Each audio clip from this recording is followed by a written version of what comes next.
एक गांव के लोग दो आदमी से बहुत परेशान थे। एक आस्तिक था और एक नास्तिक था। दोनों परेशान किए था गांव के सभी लोगों को। आस्तिक जब अपनी सभा लगाता, जब अपना तर्क देना शुरू करता, तो पूरे गांव के लोग आस्तिक हो जाते थे। आस्तिक समझ रहे हैं ना? आस्तिक जो भगवान को मानने वाला होता है और नास्तिक जो भगवान को नहीं मानने वाला होता है। जिसको गॉड अल्लाह किसी पे विश्वास नहीं होता है, वो नास्तिक होता है। उसको एक वर्ड दिया गया नास्तिक। और जो भगवान पे विश्वास करता है, अल्लाह पे, गॉड पे विश्वास करता है, उसको आस्तिक बोलते हैं। तो नास्तिक जब बोलता ना, नास्तिक अपना जब तर्क रखता था गांव में, तो गांव के सारे लोग नास्तिक हो जाते थे। और जब आस्तिक अपना तर्क रखता था तो सारे गांव के लोग आस्तिक। मतलब सुबह शाम भजन कीर्तन हो रहा है, भगवान के भजन में लोग तल्लीन हैं। और जब नास्तिक बोलता तो सारे गांव वाले लोग नास्तिक हो जाते। भजन कीर्तन बंद, और सब अपने घर में जो भगवान की मूर्तियां रहती थी उसे खेत में रखाते थे। खेत में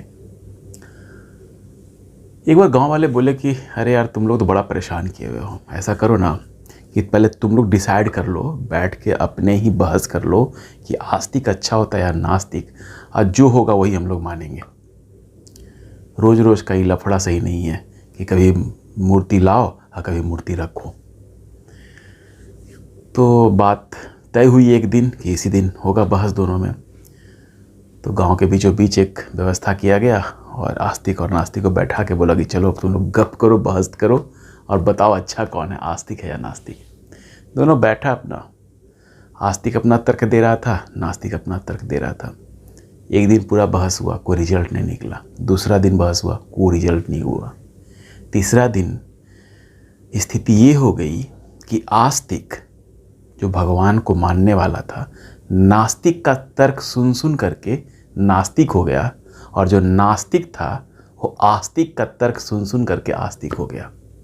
और आज भी उस गांव की स्थिति। नमस्कार दोस्तों, मैं मुकेश कुमार और आप देख रहे हैं फॉर्मूला रिवीजन में। हम लोग 2 डायमेंशनल सारे फिगर देख लिए।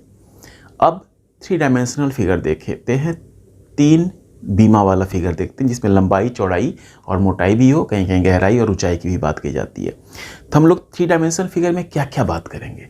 तो जहाँ भी 3 डायमेंशनल फिगर होगा वहाँ आयतन और सरफेस एरिया की बात होगी। जैसे कि आप जब 2 डायमेंशन की बात कर रहे थे तो क्या देख रहे थे? उसमें परिमाप देख रहे थे और क्षेत्रफल देख रहे थे। तो जहाँ भी 3 डायमेंशन फिगर की बात होगी वहाँ आपको क्षेत्रफल, सतह का क्षेत्रफल या फिर वॉल्यूम या फिर आयतन की बात होगी। और मुख्यतः हम लोग जो 3 फिगर पढ़ना है ना, उसमें एक फिगर आपका गोला का है, गोला जिसको स्फीयर बोलते हैं इंग्लिश में, और प्रिज्म है और पिरामिड है। और स्फीयर का एक पार्ट आपका है अर्धगोला, हेमिस्फीयर, ये पढ़ना है। प्रिज्म का ही पार्ट आपका क्यूब है, क्यूबाइड है। और सिलेंडर को नहीं कहेंगे, सिलेंडर टेक्निकली प्रिज्म नहीं है। इसलिए प्रिज्म नहीं है कि प्रिज्म की परिभाषा में ही लिखा है कि प्रिज्म वो है जिसका कि लैटरल सरफेस हो, पार्श्व सतह हो, कर्व सरफेस नहीं हो। बेलन में कर्व सरफेस होता है। तो फिर हम यहाँ बेलन को क्यों रखें भाई? बस इसलिए रखें कि हम अगर एग्जाम के दृष्टिकोण से देखें, फॉर्मूले को याद रखने के दृष्टिकोण से देखें, तो जो प्रिज्म का फॉर्मूला होगा ना, वही फॉर्मूला आपका इसमें भी लगेगा, मतलब सिलेंडर में भी लगेगा, क्यूबॉइड में भी लगेगा और क्यूब में भी लगेगा। इसलिए बस हम एग्जाम के दृष्टिकोण से इसको यहाँ रखा गया है, क्योंकि हमको आयतन और सरफेस एरिया की बात करनी होगी तो हम प्रिज्म वाले ही फॉर्मूला से इसका भी निकालेंगे। चलिए, और पिरामिड की जब बात करेंगे तो पिरामिड में आपका है जो कि शंकु नहीं है, क्योंकि शंकु में क्या है कि कर्व्ड सरफेस होता है। यहाँ भी लैटरल सरफेस की बात की जाती है, पार्श्व सतह की बात की जाती है। और उसके बाद हम लोग फ्रस्टम ऑफ कोन पढ़ेंगे या फ्रस्टम ऑफ पिरामिड पढ़ेंगे। और एक खास पिरामिड होता है जिसको टेट्राहेड्रन बोलते हैं, सम चतुष्फलक बोलते हैं, उसको लोग सबसे पहले प्रिज्म शुरू करते हैं। तो प्रिज्म में आपका 2 तरह की बात करेंगे। प्रिज्म एक ठोस है, एक 3 डायमेंशनल फिगर है। तो उसमें 2 तरह की बात करेंगे, सरफेस एरिया की बात करेंगे और वॉल्यूम की बात करेंगे। और सरफेस एरिया भी जो है ना, 2 तरह का होता है, एक लैटरल सरफेस एरिया है और एक टोटल सरफेस एरिया है। लेकिन वॉल्यूम मात्र एक ही तरह का होगा, बस एक ही वॉल्यूम निकलेगा। तो आपका प्रिज्म में 3 फॉर्मूले होंगे, एक लैटरल सरफेस एरिया का, एक टोटल सरफेस एरिया का और एक वॉल्यूम का। अब लुक की बात करें, देखने में प्रिज्म लगता कैसा, होता कैसा है, वो बताते हैं। तो अगर हम मॉडल की बात करें तो उसमें क्या होता है कि आपका आधार जो बेस होता है और टॉप होता है, मतलब बॉटम और टॉप दोनों आइडेंटिकल होता है, सेम टाइप का होता है। जैसे कि अगर नीचे इसमें त्रिभुज है तो ऊपर भी त्रिभुज है, तो ये एक मॉडल है आपका प्रिज्म का। प्रिज्म का मॉडल है मतलब आपका टॉप और बॉटम आइडेंटिकल होगा। अगर त्रिभुज है तो ऊपर भी त्रिभुज, अगर कोई भी बहुभुज ऊपर रहेगा तो वही बहुभुज, अगर कोई भी बहुभुज नीचे रहेगा तो वही बहुभुज ऊपर भी रहेगा।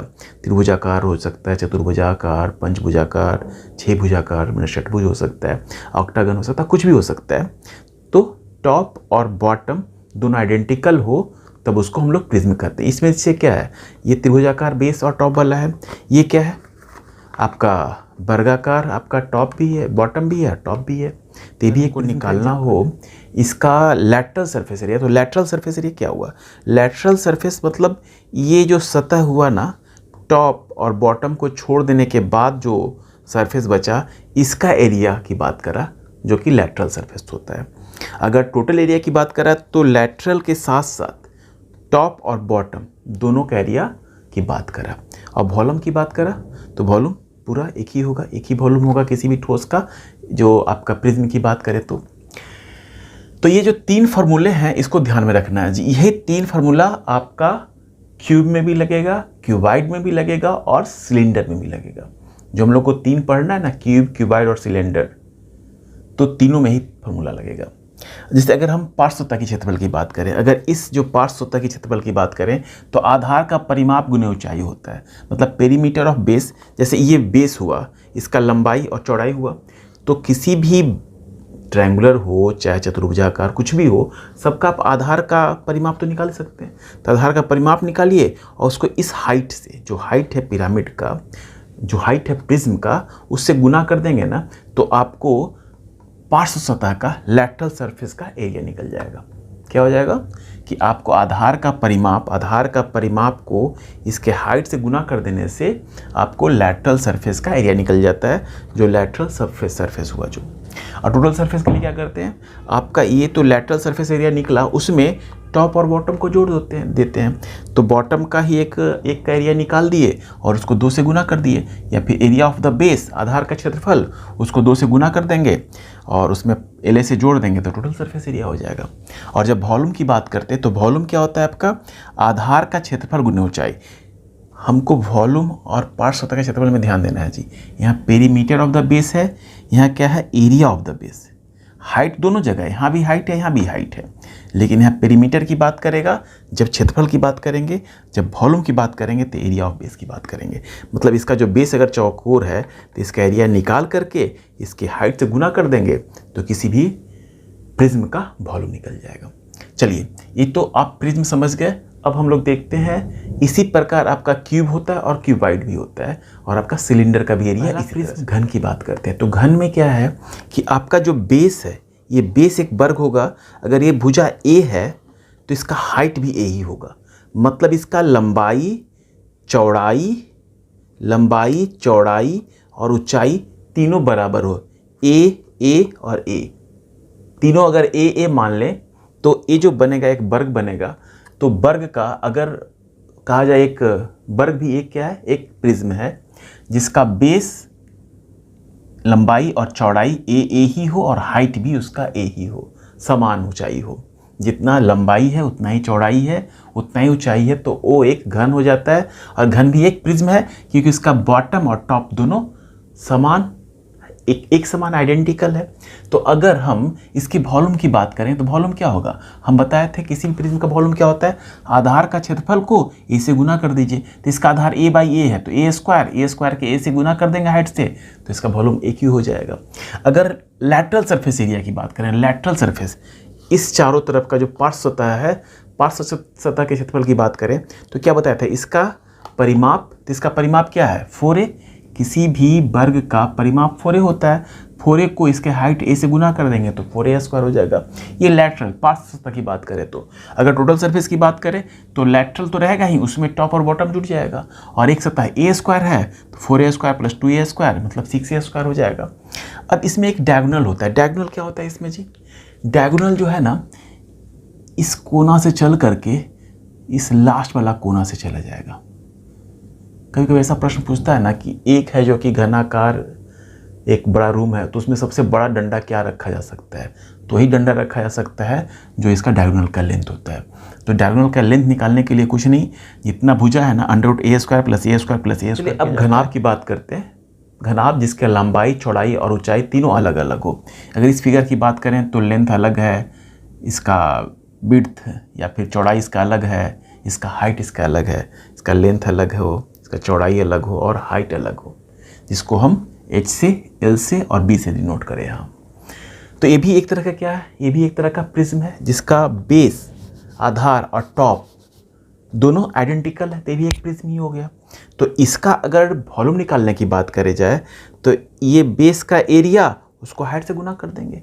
तो ये बेस का एरिया अगर L है, B है तो LB होगा और H A से गुना हो जाएगा तो LBH हो जाएगा, लंबाई गुने चौड़ाई गुने ऊंचाई। अब अगर लैटरल सरफेस एरिया की बात की जाए तो लैटरल सरफेस एरिया में प्रिज्म में क्या कर रहे थे कि हम बेस का परिमाप निकाल के उसको हाइट से गुना कर दिए थे। तो ये जो L और B है लेंथ वाला, तो इसका परिमाप क्या होगा? तो पहले से पढ़ चुके आयत। तो आयत का परिमाप क्या हो जाएगा? 2 × L + B, हाइट क्या H से गुना कर देंगे तो हो जाएगा, मैंने 2 गुने लंबाई जो चौड़ाई और को ऊंचाई से गुना कर देंगे तो इसका लैटरल सरफेस एरिया निकल जाएगा। और टोटल सरफेस एरिया की बात करें तो ये तो रहेगा ही लैटरल सरफेस एरिया, इसमें टॉप और बॉटम जुड़ जाएगा। टॉप और बॉटम दोनों आइडेंटिकल है तो एक का एरिया निकाल के उसको दुगुना कर देते हैं। तो L और B है तो 2 × LB जोड़ देंगे, इसमें टोटल सरफेस एरिया निकल जाएगा 2 × LB + LH + BH। L जहाँ क्या है? लेंथ है, B क्या है? उसका विड्थ है, चौड़ाई है और आपका H क्या है? हाइट है। और डायगोनल की बात करेंगे तो क्या होगा? √L² + B² + H²। हम क्यूब में क्या देखे थे? तीनों समान था तो A² + A² + A² करे थे। यहाँ तीनों अलग अलग है तो L² + B² + H² करेंगे। तो आपका जो भी दोनों हम लोग फार्मूला देखे कहाँ से निकला? दोनों हमारा निकला प्रिज्म से। सिलेंडर का लुक कुछ इस तरह से होता है। आप जो ड्रम होता है, ड्रम भी जो सर्कुलर जिसका बेस होता है और टॉप सर्कुलर रहा तो वो है जो कि एक बेलन का रूप ले लेता है, तो उसको बेलन बोलते हैं। तो बेलन का एक रेडियस है, मतलब नीचे एक बॉटम भी सर्कल है और ऊपर भी एक सर्कल है, तो यहाँ एक रेडियस हो जाएगा और एक हाइट हो जाएगा। तो बेलन का अगर हम देखें टोटल सरफेस एरिया, वॉल्यूम, और यहाँ लैटरल सरफेस नहीं होगा जी, यहाँ क्या होगा? कर्व सरफेस एरिया होगा। और इसके कारण ही इसको हम लोग अगर टेक्निकली बोला जाए तो ये प्रिज्म में नहीं है। ऐसे टेक्निकली तो ये भी बोल सकते हैं ना आपकी सर्किल है, मतलब क्या है कि अनंत भुजाओं का बहुभुज है। लेकिन मैथमेटिकल सोसाइटी इसको नहीं मानता है, बोलता है कि नहीं, कर्व है जी, सर्किल है, वो अनंत भुजाओं का। ठीक है, अनंत भुजाओं को मिलाने से एक जो बहुभुज बनेगा वो सर्कुलर रूप ले लेता है, लेकिन इसको टेक्निकली आप प्रिज्म नहीं ही कहेंगे। लेकिन हाँ, जो प्रिज्म का जो फॉर्मूला है वो यहाँ लगता है। जैसे अगर हम वॉल्यूम की बात करें तो वॉल्यूम प्रिज्म का क्या बताए थे कि जो बेस है ना उसका क्षेत्रफल निकाल करके और इसका हाइट से गुना कर दीजिए, तो बेस का क्षेत्रफल क्या हो जाएगा? अगर रेडियस इसका r है, इसका रेडियस r है, क्योंकि जो बेस होगा वही टॉप होगा, इधर सर्कुलर है तो वह भी सर्कुलर ही होगा। तो किसी भी सर्कल का एरिया क्या होता है? πr²। तो πr² रखेंगे, इसके हाइट h से गुना कर दिए तो πr²h, मतलब बेलन का जो वॉल्यूम हो गया πr²h हो गया। अगर कर्व सरफेस एरिया की बात करी जाए, टॉप और बॉटम को छोड़ दिया जाए, सिर्फ कर्व की बात की जाए, अगर हम इसकी बात करें तो सिर्फ कर्व, इसके जो टॉप और बॉटम जो है सर्कुलर, इसको हटा दिए हम, और सिर्फ कर्व की बात की जाए, कर्व सरफेस एरिया का, तो क्या होगा? हम उसके लिए क्या बताए थे कि आपको जो बेस है, आधार है, इसका परिमाप निकाल लीजिए और इसको हाइट से गुना कर दीजिए। तो आप किसी भी वृत्त का परिमाप जानते हैं 2πr, और हाइट h दिया है तो 2πrh हो जाएगा। ये क्या होगा? कर्व सरफेस का एरिया। और टोटल सरफेस एरिया की बात करेगा तो 2πr तो रहेगा ही, और इसमें ये जो πr² एक सर्किल का एरिया, 2 सर्किल है तो 2πr² जुड़ जाएगा। ठीक है, और अगर सिंप्लीफाई फॉर्म में लिखेंगे, सिंप्लीफाइड करेंगे इसको, तो 2πr × h + r हो जाएगा। तो ये 3 फार्मूला है जो कि आपका बेलन का है, इसको ध्यान में रखना होता है। और हम लोग आज सिर्फ फंडामेंटल फार्मूला देख रहे हैं, फंडामेंटल फार्मूला, ठीक है, जो मौलिक फार्मूला है, जो डिराइव्ड है वो नहीं देख रहे हैं। बहुत सारा जो अलग अलग शेप रहता है, जैसे कैप्सूल की बात करा ना, इस तरह का आपका एक बेलन है, इसके आगे एक अर्धगोला लगा हुआ है, इसका निकालिए वॉल्यूम। तो आप जब अर्धगोला पढ़ लेंगे या ये पढ़ लेंगे तो आप निकाल लेंगे इसका। आप अगर कहीं फलक दिया हुआ है और इसके ऊपर एक ये लगा दिया, ये बेलन, फनल बन गया ये। इसका निकालने के लिए वॉल्यूम क्या, ये भी निकाल सकते हैं। तो हम लोग सिर्फ फंडामेंटल देखेंगे, उससे जो निकला हुआ वो नहीं देखेंगे। उतना आपको जब हम लोग प्रश्न बनाएंगे, क्वेश्चन बनाएंगे, तब वो देखेंगे। और ऐसे भी ये फार्मूला रिवीजन का क्लास है, तो हम लोग सिर्फ फार्मूला को रिवाइज कर रहे हैं, जो बेसिक या फंडामेंटल फार्मूलेज जो है वो। तो पिरामिड का शेप क्या होगा, नीचे कोई सतह होगा जिसका कोई एक शेप होगा, वो हो सकता है स्क्वायर हो, वर्ग हो, या फिर कोई ट्रायंगुलर शेप हो, कोई भी बहुभुज हो। तो इसका एरिया निकाल करके इसके हाइट से गुना कर दिया जाए और उसके बाद उसको 1/3 कर दिया जाए, तो किसी भी पिरामिड का वो वॉल्यूम निकल जाता है। तो वॉल्यूम क्या होगा, 1/3 गुने area of base into height. Height आपका इसका जो प्रॉपर हाइट होता है उस हाइट की बात की जा रही है। अगर लैटरल सरफेस एरिया की बात करा जाए तो 1/2 गुने आधार का परिमाप। आधार जो भी है, अगर चौकोर है तो चौकोर का इसका परिमाप देख लेंगे, 4 भुजाओं वाला है तो इसका परिमाप निकाल करके इसका तिर्यक ऊंचाई से गुना कर देंगे। तिर्यक ऊंचाई मतलब स्लाइंट हाइट, इसको इंग्लिश में बोलते हैं स्लाइंट हाइट। इस हाइट की बात करा जा रहा है। 3 तरह का हाइट होता है किसी भी पिरामिड में। एक तो प्रॉपर हाइट हुआ जो इसके वर्टेक्स से सीधे परपेंडिकुलर डाले, एक इसका एज का हाइट हुआ, और एक स्लाइंट हाइट हुआ। तो स्लाइंट हाइट की बात कर रहा है, जो ये आपका तिर्यक ऊंचाई की बात कर रहा है। तो तिर्यक ऊंचाई दिया रहेगा और आधार का परिमाप निकालिए, उसको 1/2 से गुना कर दीजिए, फाइनली आपका लैटरल सरफेस का एरिया निकल जाएगा। टोटल सरफेस एरिया की बात करा जाए तो क्या होगा, एक तो एल से रहेगा ही, और इसमें आधार का क्षेत्रफल ऐड कर दीजिए, टोटल मिल जाएगा। तो इसी 3 फार्मूलों का ध्यान रखना। इसी 3 फार्मूला पे हमारा कोण भी काम करेगा। लिटरली कोण, जो अगर टेक्निकली कहा जाए तो कोण मेरा पिरामिड नहीं है, क्योंकि उसमें कर्व सरफेस होता है। अब पिरामिड की परिभाषा में ही है कि आपका एक एज होना ही चाहिए, मतलब लैटरल सरफेस होना चाहिए। लेकिन जो फार्मूला पिरामिड में लगेगा वही फार्मूला कोण में भी लगेगा। तो शंकु देख रहे हैं, शंकु में जो भी फार्मूला निकलेगा वो सब पिरामिड वाला कॉन्सेप्ट पे ही निकलेगा। और ऐसे कहा जाए तो शंकु पिरामिड नहीं है, क्योंकि इसमें वक्र सतह होता है, और पिरामिड का परिभाषा में ही है कि उसमें लैटरल सरफेस होना चाहिए। चलिए, मैंने पार्श्व सतह होना चाहिए। तो वॉल्यूम की बात करेंगे तो वॉल्यूम क्या निकाले थे, वॉल्यूम के लिए 1/3 गुने आधार का क्षेत्रफल। आधार का क्षेत्रफल πr², और इसका हाइट h है तो πr²h। तो इसका प्रॉपर वॉल्यूम का मेरा फार्मूला क्या होगा, 1/3 πr²h। स्लाइंट हाइट क्या होगा, यहाँ क्या होगा, इसको स्लाइंट हाइट की बात करें, एल अगर स्लाइंट हाइट है तो ये तो एक 90 डिग्री का यहाँ तो कोण बना रहा है, ये तो एक राइट एंगल ट्रायंगल होगा। तो एल की बात करेंगे तो एल बराबर √h² प्लस r² होगा। और कर्व सरफेस एरिया की बात करेंगे तो क्या होगा, कर्व सरफेस एरिया क्या था, 1/2 गुने बेस का जो आधार है, आधार का परिमाप, गुने इसका स्लाइंट हाइट। तो स्लाइंट हाइट तो एल है, आधार का परिमाप 2πr होगा, 1/2 से गुना करेंगे, 2 कैंसिल हो जाएगा, तो πrl होता है। πrl क्या होता है, कर्व सरफेस का एरिया। सिर्फ कर्व की बात करें तो टोटल सरफेस एरिया की बात करेंगे तो सी से तो रहेगा ही πrl, और इसका बेस का क्षेत्रफल क्या है, πr², दोनों जुड़ जाएगा, तो πr × r + l होगा। तो हम लोग कोण देखें। कोण के बाद हम लोग देखते हैं फ्रस्टम ऑफ। अब फ्रस्टम ऑफ कोण की बात करते हैं। फ्रस्टम छिन्नक बोलते हैं हिंदी में उसको। मतलब अगर कोई भी कोण को बेस के पैरेलली कट कर दिया जाए कहीं से, तो जैसे हम इसकी बात करें, ये लुक वाइज कुछ ऐसा रहेगा। ये कोण था, ये कोण था, इस कोण को अगर हम कट कर दें, ये जो आपका बेस है ना, इसी के पैरेलली कहीं से कट कर दिया जाए तो कुछ इस प्रकार बन जाता है। तो इसी को छिन्नक बोलते हैं, फ्रस्टम ऑफ कोण बोलते हैं। तो सिर्फ फ्रस्टम ऑफ कोण ही नहीं हो सकता है, किसी भी पिरामिड का फ्रस्टम हो सकता है। मतलब किसी पिरामिड को अगर बेस के पैरेलली कट कर दिया जाए तो जो शेष भाग बचता है, मतलब क्या हुआ कि अगर ऊपर सर्किल है तो नीचे भी सर्किल रहेगा, दोनों समरूप रहेगा, सर्वांग नहीं रहेगा।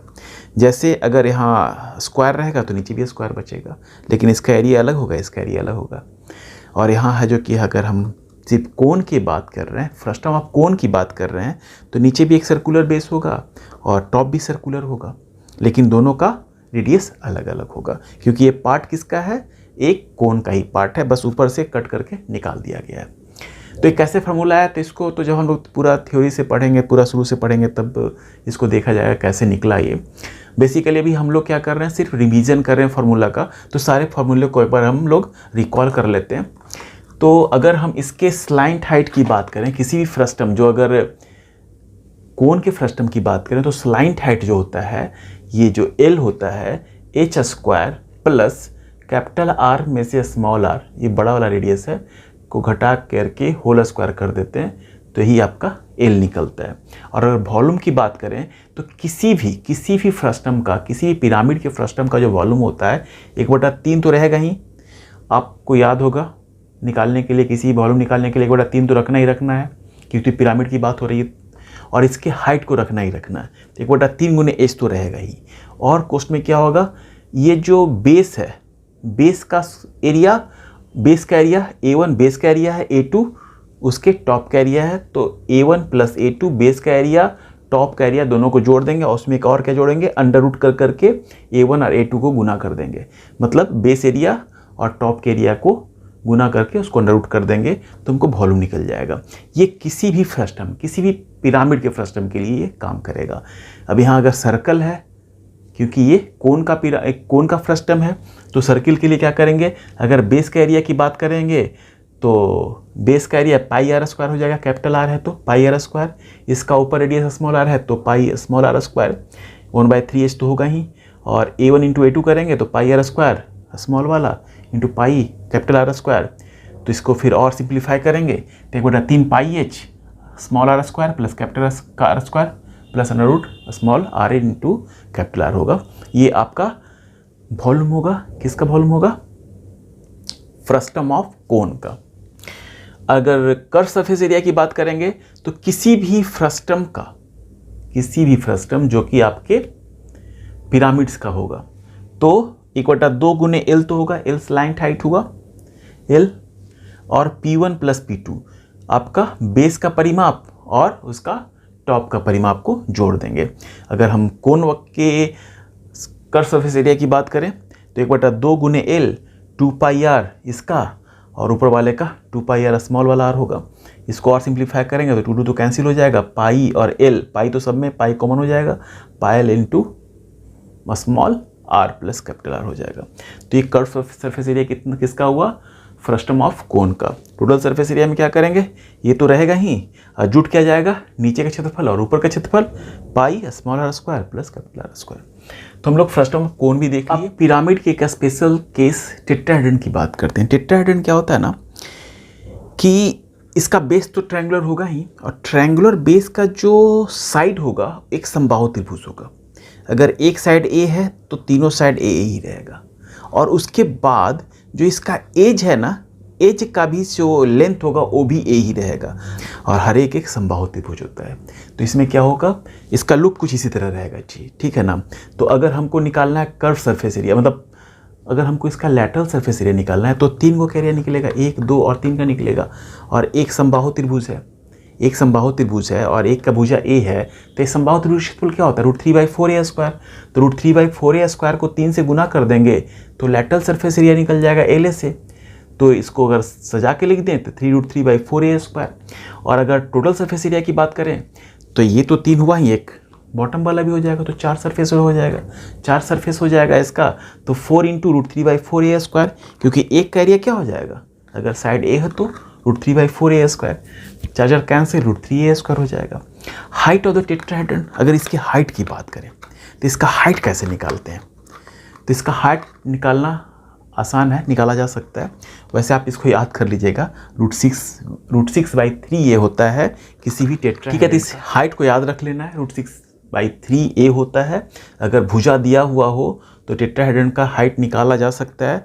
और हमारा अभी सिर्फ रिवीजन वाला क्लास चल रहा है, तो इसमें कैसे ये निकला इसको नहीं देखना है हमको, आपको बस लास्ट मोमेंट पे आपको एकदम ध्यान रखना है, √6/3a होता है।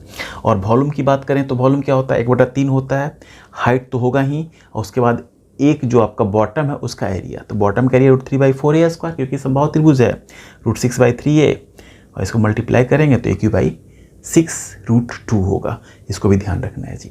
तो टेट्राहेड्रन से डायरेक्ट क्वेश्चन पूछ देता है, इसलिए इसको अलग से हम लोग बताए, हम लोग देखे डायरेक्ट क्वेश्चन टेट्राहेड्रन से पूछता है, तो आप सीधे फॉर्मूला ध्यान रखेंगे और तुरंत बनाएंगे इसको। तो अब मेरा प्रिज्म हो गया, स्फीयर देखते हैं और हेमिस्फीयर देखते हैं। बहुत आसान है, इसमें एक फार्मूला आपका वॉल्यूम का है और एक टोटल सरफेस एरिया का है आपका स्फीयर में। तो स्फीयर का वॉल्यूम क्या होता है, 4/3 पाई r क्यू, r क्या है, रेडियस यहाँ, और टोटल सरफेस एरिया क्या होता है 4 पाई आर स्क्वायर। मतलब एक वृत्त का एरिया जो होता है पाई आर स्क्वायर, उसको 4 से गुना कर देंगे तो टोटल सरफेस एरिया हो जाएगा गोला का। और अगर वॉल्यूम की बात करें तो pi R cube 4/3 into pi R cube होता है जी। और अगर हम हेमिस्फेयर की बात करें तो हेमिस्फेयर तो वॉल्यूम तो इसका सीधे आधा हो जाएगा, मतलब अगर 4/3 है तो 2/3 पाई आर क्यू हो जाएगा ये। और कर्व सरफेस एरिया की बात करें, सिर्फ कर्व सरफेस एरिया की बात करें तो सीधे 4 पाई आर स्क्वायर का आधा हो जाएगा 2 पाई आर स्क्वायर। लेकिन टोटल सरफेस एरिया की बात करें तो ऊपर तो एक वृत्त है जिसका रेडियस आर है, तो ये पाई आर स्क्वायर तो जुड़ जाएगा, तो पाई आर स्क्वायर और प्लस पहले से जो मेरा कर्व सरफेस एरिया था 2 pi R square, total 3 pi R square हो जाएगा। तो हम लोग स्फेयर भी देखे और हेमिस्फेयर भी देखे। एक छोटा सा और टॉपिक है जिससे प्रश्न पूछ रहा है आजकल, वो है आपका यूलर्स फार्मूला है। यूलर्स फार्मूला जो है उसको देखिए, एक मैथमेटिशियन थे, वो एक फार्मूला दिए किसी भी प्रिज्म पिरामिड के लिए है। अगर टेक्निकली कहें तो किसी पॉलीहेड्रॉन के लिए, जो कॉन्वेक्स पॉलीहेड्रॉन है उसके लिए है कि F + V = E+2 होता है। F क्या है, फेस है, नंबर ऑफ फेस है, V क्या है, नंबर ऑफ वर्टेक्स है, E क्या है, नंबर ऑफ एजेस है, और +2 है। जैसे हम अगर एक प्रिज्म और एक पिरामिड की बात करें, अगर हम इस पिरामिड की बात करें तो इसमें कितने सतह हैं, फेस सतह हुआ 1 2 3 4 और 5, 1 2 3 4 और 5 सतह हुआ। तो इस पिरामिड में सतह फेस 5 हो गया। वर्टेक्स की बात करें तो 1 2 3 4 5, 4 तो नीचे हो गया, 1 ऊपर हो गया, तो 5 वर्टेक्स हो गया। एज कितना हुआ, किनारा 1 2 3 4 5 6 7 8, 8 हो गया, अब +2 देखिए, तो यहाँ 10 है, यहाँ भी 10 है, ये तो बराबर हुआ। ये तो हम किसकी बात करें, किसी भी पिरामिड की बात करें, ये तो बेस इसका वर्ग था, स्क्वायर था, उसकी बात करें। अगर हम इस तरह की पिरामिड की बात करें, जिसका बेस क्या है, ट्रायंगुलर है, तो इसमें क्या हो जाएगा, वर्टेक्स 1 2 3 और 4, वर्टेक्स क्या हो जाएगा 4, फेस कितना है 1 2 3 और नीचे 4, क्या इधर 8 होगा। एज कितना हुआ 1 2 3, 3 तो इधर हो गया और 3 नीचे, 1 2 3 तो 6 हो गया, 6 + 2, यहाँ भी 8, यहाँ भी 8, ये भी सही है।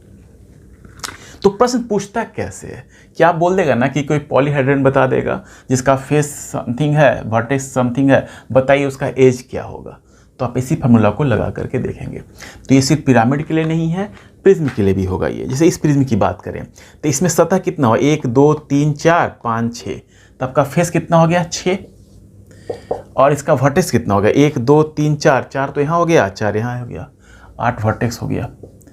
एज कितना, किनारा 1 2 3 4, 4 तो इधर हो गया, 5 6 7 8 9 10 11 12, और ये बराबर 12 + 2, देखिए 12 2 14 इधर भी है, 8 से 14 इधर भी है।